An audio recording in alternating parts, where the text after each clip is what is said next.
wabarakatuh. Selamat pagi anak-anakku. Bagaimana kabarmu pagi ini? Alhamdulillah. Semoga kalian sehat selalu. Anak-anak, sebelum materi ini dimulai, marilah kita berdoa terlebih dahulu. Berdoa mulai. Selesai. Anak-anakku yang kucintai, jangan lupa selalu patuhi protokol kesehatan dengan cara 3M. Kalian sudah tahu? Ya. 1. Selalu mencuci tangan pakai sabun atau hand sanitizer. 2. Memakai masker. Dan 3. Menjaga jarak. Anak-anakku yang kucintai, agar kalian paham materi pagi ini, marilah kita simak bersama-sama video berikut ini. Halo anak-anak semua. Hari ini kita akan belajar tema 6, subtema 3, pembelajaran kedua dengan muatan IPA dan SBDP. Baik anak-anak, sudah siap untuk belajar hari ini? Kalau sudah siap, mari kita mulai belajarnya. Pertama-tama kita akan masuk pada muatan IPA. Nah, coba lihat di hadapan kalian. Di sini Lani ke sekolah membawa sebuah termos. Ya, termos tersebut berisi teh hangat. Kemudian Dayu memperhatikan termos tersebut dan rasa penasarannya muncul. Dia berpikir, bagaimana air dalam termos tersebut bisa selalu panas?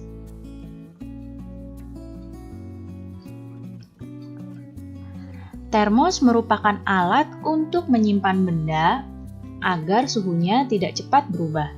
Fungsi termos seperti bendungan yang menahan aliran panas. Sekarang kalian perhatikan bagian-bagian termos berikut ini. Nah, di hadapan kalian ini adalah gambar termos dan bagian-bagiannya. Pertama, dilihat di sini, di dalam termos, di sini ada airnya, ya. Ini adalah airnya yang berwarna biru. Kemudian di dalam termos juga terdapat dinding dalam kaca, nih yang ini, dinding dalam kaca yang sebelah sini, yang ibu tunjuk panah. Kemudian ada dinding luar kaca, ini yang ini, lihat. Nah, ini dinding luar kaca, ya. Dan ada ruang hampa udara atau ruang vakum. Nah, ruang vakum ini berada di antara dinding dalam kaca dan dinding luar kaca. Ya, jadi ruang hampanya ada di sini nih, di area yang berwarna abu-abu ini.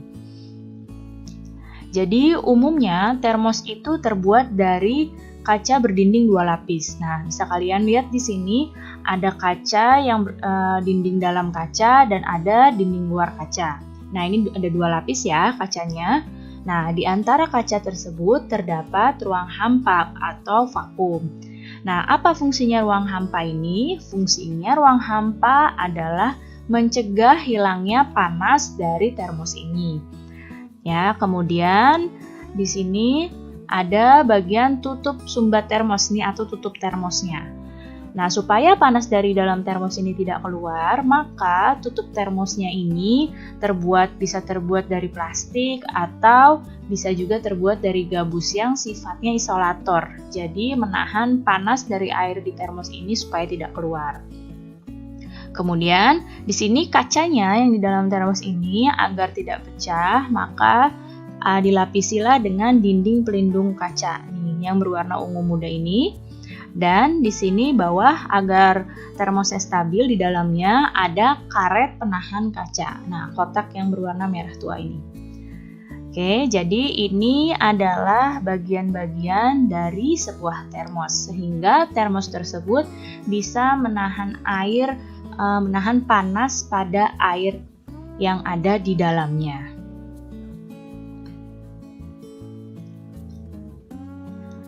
Selain termos, masih ingatkah kamu apa saja peralatan yang dibuat berdasarkan sifat konduktor dan isolator?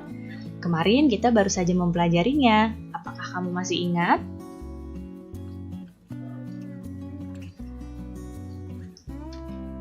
Yang pertama, bahan yang menggunakan konduktor dan isolator secara sekaligus. Siapa yang masih ingat apa kemarin? Ya, ada setrika. Kemudian apa lagi? Ya, ada solder. Kemudian ada spatula untuk memasak. Ada sendok sayur. Kemudian ada wajan dan juga ada panci.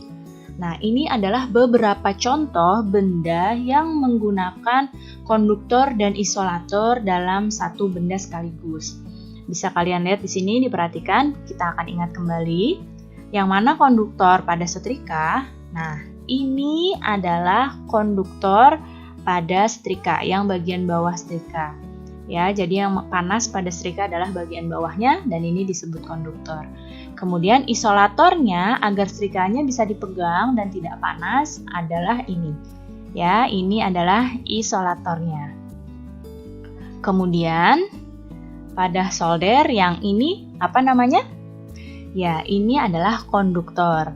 Dan yang bagian merahnya ini adalah isolatornya. Kemudian nah, pada spatula yang bagian bawahnya ini adalah konduktor dan bagian gagangnya ini biasanya ada lapisannya lagi. Ya, pada spatula yang punya lapisannya lagi seperti ini fungsinya untuk isolator supaya spatulanya tidak panas terus sampai atas dan bisa dipegang. Ya, jadi ini adalah isolatornya. Kemudian, nah yang ini pada sendok sayur ini adalah konduktornya. Ini juga sama seperti dengan spatula, yaitu bagian gagangnya ada isolatornya. Fungsinya supaya bisa dipegang sendok sayurnya. Kemudian selanjutnya pada wajan. Nah, wajan pada konduktor pada wajan adalah yang ini ya. Nih yang Ibu tunjuk panah ini adalah konduktornya. Kemudian agar wajannya bisa dipegang saat diangkat supaya tidak panas, ini ada isolatornya ya di bagian gagangnya. Fungsinya supaya bisa dipegang ketika diangkat. Begitu juga dengan panci. Yang ini adalah konduktornya dan yang ini adalah isolatornya. Jadi ini adalah contoh-contoh benda yang menggunakan konduktor dan isolator dalam satu benda ya. Selanjutnya adalah isolator. Nah, di sini ada selimut dan jaket. Selimut dan jaket ini merupakan contoh benda yang dapat menahan panas yang ada di dalam tubuh kita. Jadi, karena dapat menahan panas ini, maka selimut dan jaket ini termasuk isolator. Sekarang lihatlah di hadapan kalian. Ada sekelompok anak yang sedang membaca buku bersama-sama. Nah, di sini Dayu bertanya pada Lani, apa buku yang dibacanya Lani itu bagus atau tidak? Kemudian Lani berkata bahwa buku yang dia baca itu bagus dan dia sudah tertarik dengan buku tersebut mulai dari sejak dia melihat gambar sampulnya. Sekarang kita akan masuk pada muatan SBDP. Selain ada di dalam buku, gambar juga terdapat pada sampul depan buku atau pada cover. Nah, gambar yang ada pada sampul depan itu fungsinya untuk menjelaskan keseluruhan isi buku yang membuat pembaca bisa tertarik untuk membacanya. Sekarang coba dilihat gambar-gambar cover ini. Nah, ini adalah beberapa contoh cover buku. Ya, cover buku ini dibuat menarik supaya apa? Supaya para pembaca tertarik untuk membaca isi dari buku-buku ini.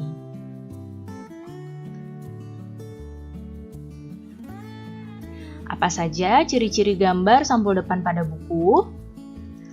Yang pertama, gambarnya berisi tentang isi buku. Jadi, gambar pada sampul depan buku itu harus berisi tentang isi bukunya.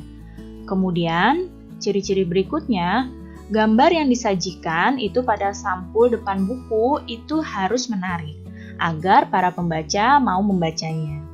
Kemudian pada sampul buku itu terdapat judul yang ditulis dengan ukuran huruf yang lebih besar dari tulisan lainnya.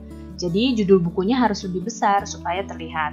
Kemudian ada nama penulis dan juga ada nama penerbit buku. Kemudian warna yang digunakan dapat menarik perhatian pembaca. Jadi ini beberapa ciri-ciri gambar depan sampul buku. Sekarang lihatlah gambar sampul buku ini. Nah, diperhatikan baik-baik gambar sampul buku ini. Nah, setelah memperhatikannya, apa kesan yang dapat kamu tangkap dari gambar sampul ini? Kira-kira menceritakan tentang apa gambar sampul ini? Ya, gambar sampul ini berisi ilustrasi dua orang anak yang hidup rukun dalam keberagaman. Di sini gambarnya ada dua orang anak ya yang hidup rukun dalam keberagaman, dan gambar tersebut menunjukkan bahwa meskipun mereka berbeda dalam hal penampilan, tapi mereka tetap berteman dengan baik. Nah, buku ini merupakan buku cerita anak. Nah, dari melihat covernya kita sudah tahu ya bahwa buku ini merupakan buku cerita. Baik anak-anak, cukup sekian ya penjelasan Ibu kali ini. Mudah-mudahan kalian paham dan mengerti. Terima kasih anak-anak semua, sampai jumpa lagi. Materi hari ini telah selesai. Sampai jumpa pada pembelajaran berikutnya. Dan marilah kita tutup pembelajaran hari ini dengan bacaan hamdalah. Alhamdulillahirabbil alamin.